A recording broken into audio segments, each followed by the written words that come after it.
Hey there, Molly. How's everything going? I hope you're doing all right. If you've got a moment, I'd love to chat with you about the wedding plans. We're thinking of going all out and not holding back on expenses. I value your opinion, so I really appreciate hearing your feedback too. Just let me know when you're free, and we can message each other. Looking forward to catching up. Hey, Rebecca. I'm available right now if you're up for a chat. I totally get that you're eager to go all out for the wedding. It must be such an exciting time for you, seeing your daughter get married.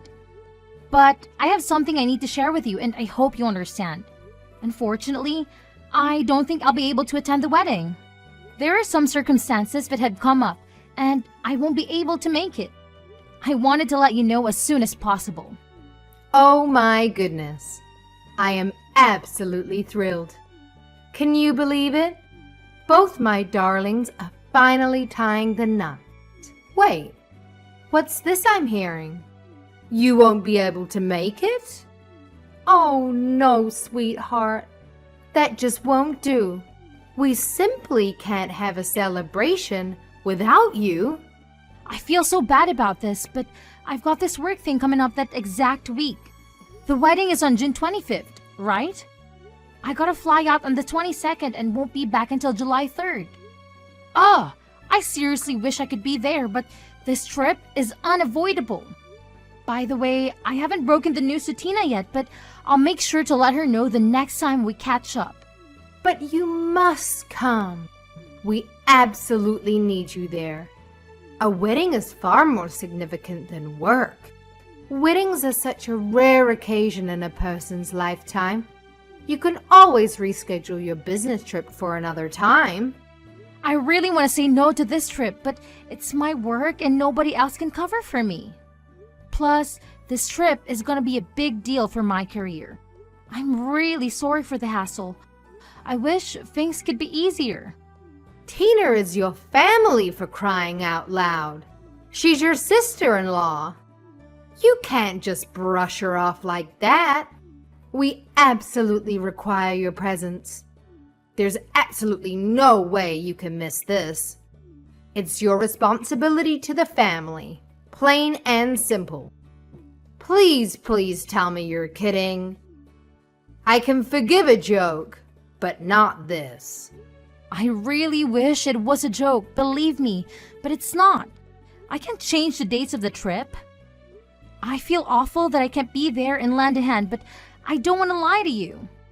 I was upset when I found out too, but I'm the project manager, and I have to be there. Wow, there's definitely something messed up in your head if you think work is more important than family. I highly doubt you're that crucial. And I'm pretty sure they can manage just fine without you. Just remember, the entire extended family is going to be there. And you'll be the only one absent. That's going to make you look pretty damn bad. I totally get that, but we're in a super crucial phase at work right now. There's so much at stake and the success of this project is on the line. I already informed Jason about the trip. I'm stuck, you know? I wrote up the proposal myself and I gotta be there to handle questions and ensure everything goes smoothly. Nobody else in the company can fill my shoes. It's just something I have to do. Oh, please. It's just a stupid business trip. Big deal. You can easily reschedule it. Even a few days later would work. It's not that hard. You have an obligation to be at that wedding. If you choose the work trip over it, you're failing this entire family. I totally get that you're upset, and I genuinely apologize, but I truly can make it to the wedding. If it were solely up to me, I would do my best to reschedule the business trip, but it's not just me involved. It's the whole team and even the other company. Wow, that's absolutely unbelievable and utterly unforgivable. Where are your priorities? You're just using work as a pathetic excuse to avoid attending the wedding. If you're gonna bail on this important family event, then you can kiss your place in this family goodbye. Consider this a demand.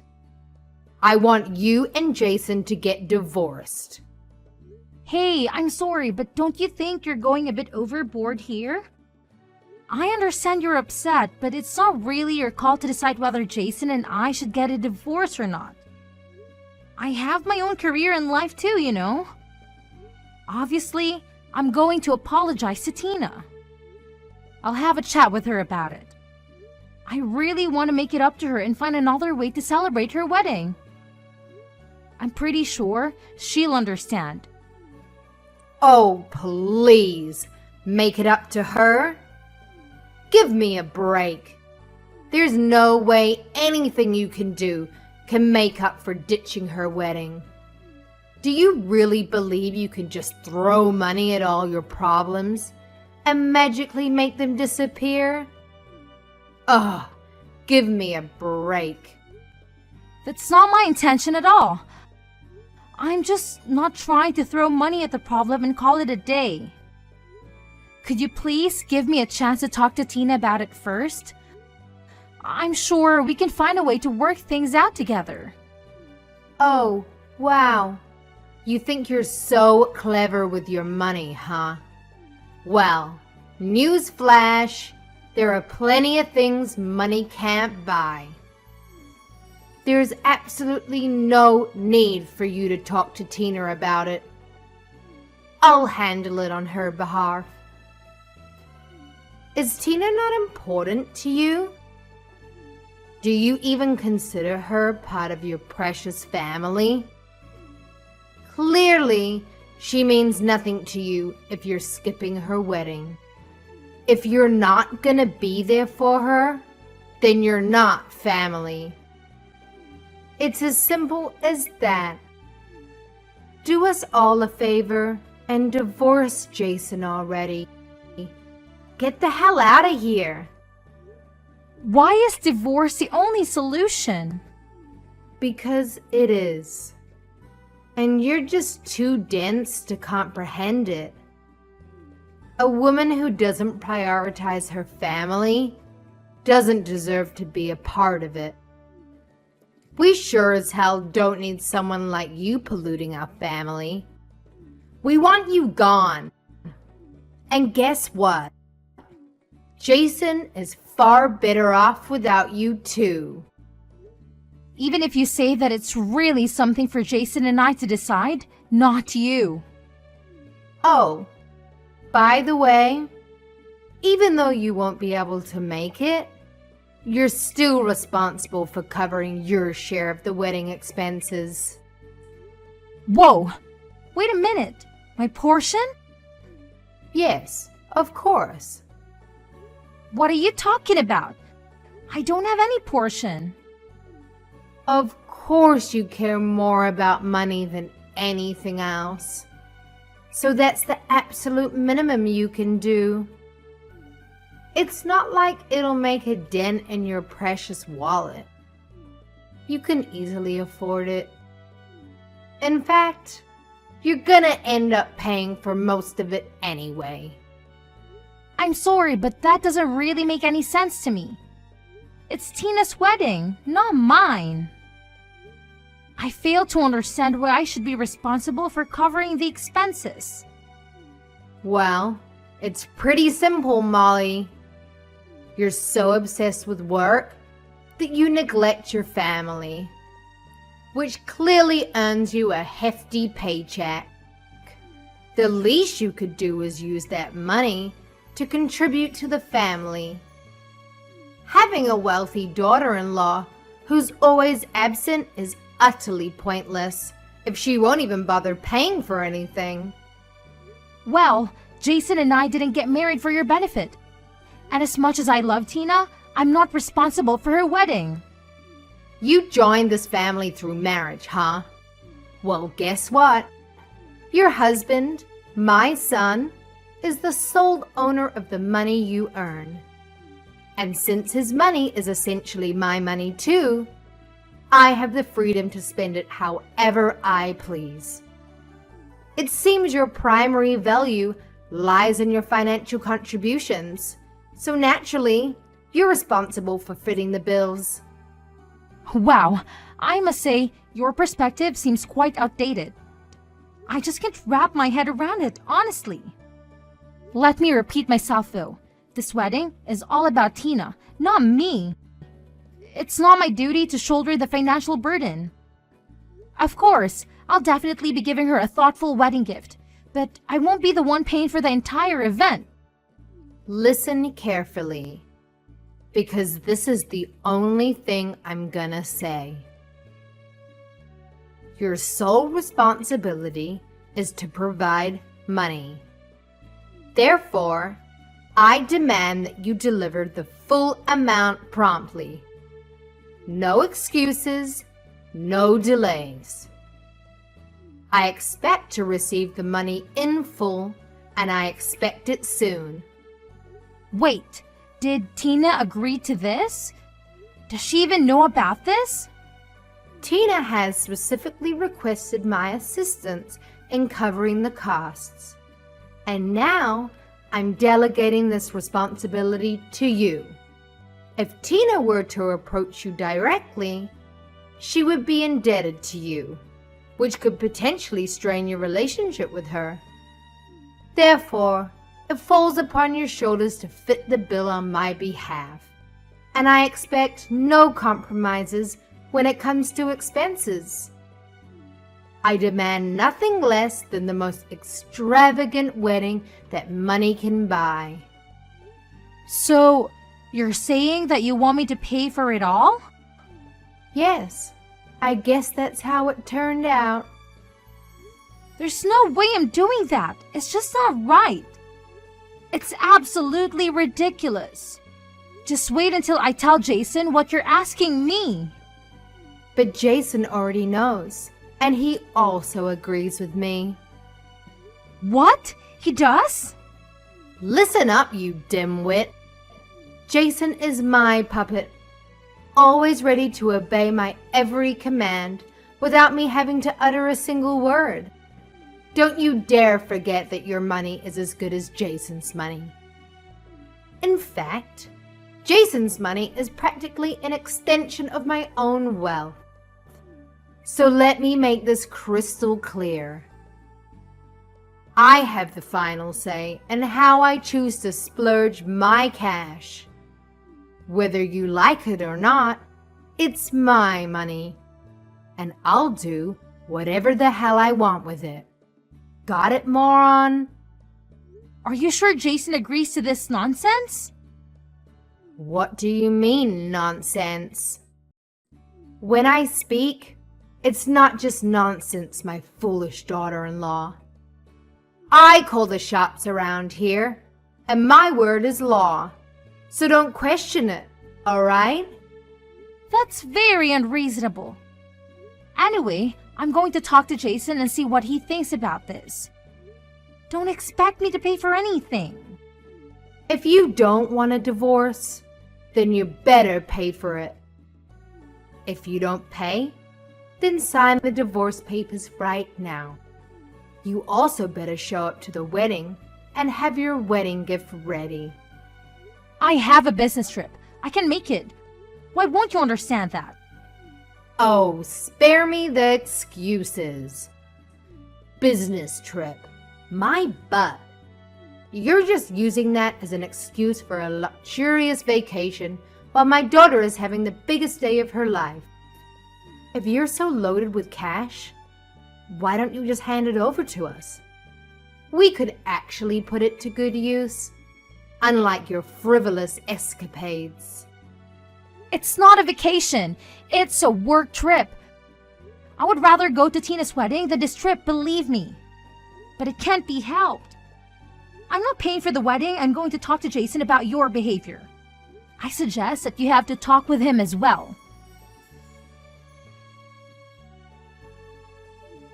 Hey, Molly. Do you really plan on not coming today? What? I've already told you many times that I won't be able to make it. And I explicitly stated that it's completely unacceptable. But it seems like you conveniently forgot what I said. Ugh! I can't even to comprehend the depths of your stupidity and stubbornness. It's truly mind-boggling. I didn't forget, but I can't be there. I can't be there. It's out of my hands. I can't believe you're really not coming. What about the money? You are asking about that again. I already said that I'm not going to be paying for the wedding. Then you're okay with getting a divorce. Are we really going to start this again? How many times do I have to spell it out for you, you imbecile? I clearly told you that if you dare to be a no-show, it's an automatic ticket to divorce court. I made myself crystal clear, but it seems like your pea-sized brain can't comprehend simple instructions. So if you want to avoid the disaster of divorce, you better transfer the damn money into my bank account, ASAP. No excuses, no delays. Chop chop. You are being ridiculous. Stop it. Oh, now you want me to put a stop to it? After the colossal stunt you pulled? You single-handedly ruined Tina's wedding by being a pathetic no-show. The only shot you have to avoiding a divorce is if you open up that wallet of yours and foot the bill for the entire wedding. Well, Jason and I have already separated and we started the divorce proceedings. We're just waiting on a court date. What? What are you talking about? Jason and I are getting a divorce. We're no longer husband and wife. I have no reason to be at the wedding now either. I don't have to be at the wedding today, and I don't even need to talk to you. What do you mean you're getting a divorce? When did you and Jason separate? Did you not hear about it? Jason didn't tell you yet? I guess he wanted you to wait until after the wedding so he doesn't ruin the event. Anyway, I don't owe you any of the details, but we ran into a few problems that we kept fighting over and over about. In the end, we decided to go our separate ways. We filed for divorce about a week ago. A week ago? Jason didn't tell me anything about it. How could you get a divorce without my permission?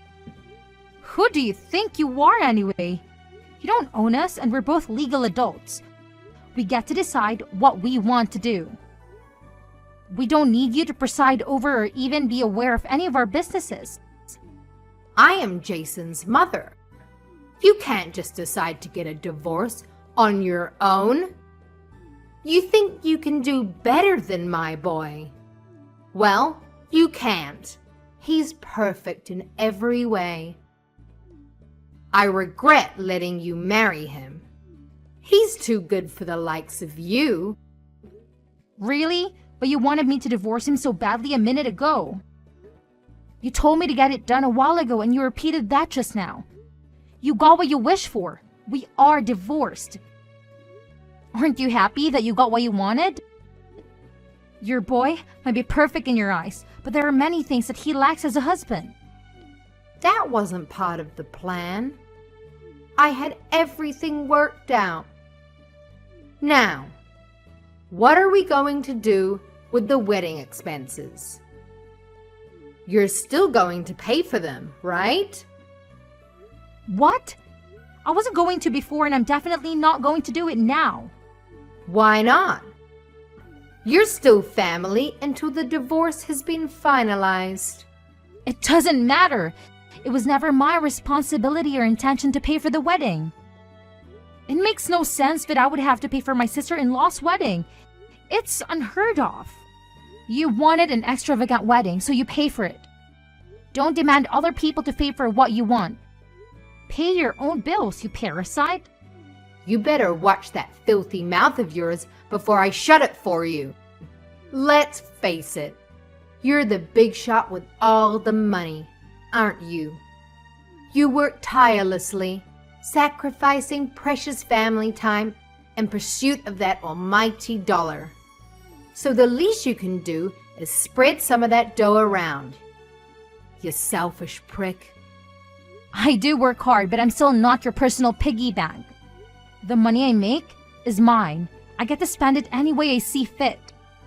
Contrary to what you think, you don't get to tell me what to do with it. Fine, it's your money. But if you don't help me pay off this wedding expense, then I'm going to be in a lot of trouble. Do you really plan on skirting from this responsibility? I am not responsible, so I'm not skirting from anything. I don't have anything to do with the wedding. I never agreed to pay a penny. It doesn't matter how you try to twist this, but I'm not paying for it. That's the end of the story. What about your divorce? What are you going to do now that you and Jason are divorced? What? Are you trying to change the subject? Thanks for worrying about me, but I'm just going to focus on my career now. The divorce really didn't affect me in any way. That's very cold of you. How could you say it like that? Well, maybe that's why I never took your empty divorce threat seriously. Whether I'm married or divorced, it makes no difference to me. I'm perfectly capable of making my own money and taking care of myself without relying on anyone. It was actually the opposite for Jason. He earned less than me, so he depended on me to maintain his cushy lifestyle. Now that we are divorced, I no longer have his dead weight dragging me down, and I'm free from the clutches of the demanding mother-in-law like you. I can finally focus on my career and live life on my own terms. Trust me, I'm happier than ever in my current situation. How dare you speak about my son in such a manner? He surpasses you in every way possible. A person of his caliber is something you can only dream of achieving. Fine, let's focus on you. It's your fault that we are divorced. It's not my fault. Don't blame me for your failed marriage. If you two had problems, then only the two of you could have worked them out. You were one of our biggest problems. You made my life so miserable, and Jason was always more than willing to take your side. He told me to just pay for the wedding as long as it kept you happy and off our backs. He wanted me to just give in to all of your demands. Jason wasn't willing to fight for me, and that's how I realized that the relationship couldn't work. I doubt Adam would feel much sympathy for Jason if he knew. Jason always takes your side no matter what, but I wonder about the rest of the family. You're not planning on telling everyone what happened, are you? You don't need to say anything unnecessary to them. I really like Adam, so I'd feel bad if I just left without talking to him. I know he wanted things to work out with me and Jason. Hey, I'm actually a little curious about something. You said the wedding would be ruined if I didn't pay for it, right? Does that mean that it still hasn't been paid for yet? We've paid for about half of it with the deposits, but there's still a lot left. I don't have enough to pay the whole thing. That's why I wanted you to pay. Although, knowing you and your ego, you probably said that you'd pay for it all without thinking. And so what? Appearances are important, you know? But this looks really bad for you now. And the dumbest part is that Tina would have been perfectly happy with more affordable wedding. I know she definitely wouldn't be happy to hear that you destroyed Jason's and my marriage in your effort to spend above your budget. What a way to put black mark on what should be a happy day. So don't you tell her. If she finds out, it's your fault. There you go again, blaming me for your problems. But at this point, you can say whatever you want about me. People are going to know that it's your fault in the end anyway. You pushed my relationship with Jason past the brink with your ridiculousness. Don't make me sound like some kind of bad guy. Don't tell me you actually think you were doing the right thing. I mean, I get you were just trying to give your daughter the best things, but the way you tried to get it done was all wrong. I tried my best to deal with you as gently as I could, but you kept threatening me. Fine. I'll admit that I was a bit rough with you. I'm sorry, okay? So let's just keep this between us. Like you said, I don't think the others will really understand if they hear about what happened. Especially Adam. He's fond of you. I owe it to Adam to tell him what happened. You'll be lucky if he doesn't ask you for a divorce. Hey, don't you dare use that word around him. I don't want you giving him any ideas. I apologize for my behavior earlier, okay? That should be enough. Have fun at the wedding today. But remember, I'm not paying for it. You won't see a single cent from me. You already helped ruin one marriage. Be careful that the next marriage you ruined isn't your own. In the end, Adam found out everything that Rebecca had done. I didn't tell him everything, but he was able to guess the rest. He knew how his wife could be. He was also getting tired of her antics and decided that it was time that they also get a divorce. I'm sorry that their marriage also had to end, but that problem is between them. As for Tina's marriage, Rebecca couldn't come up with the money in time, so she had to take out a loan. The loan is going to take a long time for her to pay back because her only source of income is her Social Security. Since her own divorce, Rebecca also had to move out and find her own place to live. She ended up having to get a job at a factory. The pay is low and the hours are very hard. She worked days and nights just to make enough to get by. Rebecca was too ashamed to ask anyone for help. After Tina got married, she never contacted Rebecca again. The last I heard, Tina and her husband had moved to a different state. So, Rebecca's left with that big loan all by herself. I don't even think that Rebecca ever told Tina or Jason about it. As for me, I've been thriving. The business trip was a major success. The project led to bigger and bigger opportunities for me. I'm up for a big bonus and promotion thanks to the project. I've been so busy that I haven't even had time to think about my failed marriage. Jason messaged me to see if we could get back together, but I don't even have time to reply to him. Getting back with him wouldn't be a good idea anyway. I was able to escape that life and I don't ever want to go back. Our divorce was finalized a few months after the wedding. The process was relatively quick and painless. We split everything down to the middle and went our separate ways. I bought my own condo with an amazing view of the city. I'm enjoying time on my own right now, and I'm definitely at peace with myself. I'm even thinking of taking time off and going on a real vacation soon, maybe somewhere overseas to relax. Maybe I'll get married again someday, but I want to find the right person first. I just hope and pray that someone doesn't come with a controlling family, but that's at the very bottom of my to-do list now. For now, I'm just going to focus on myself and see what's waiting for me out there.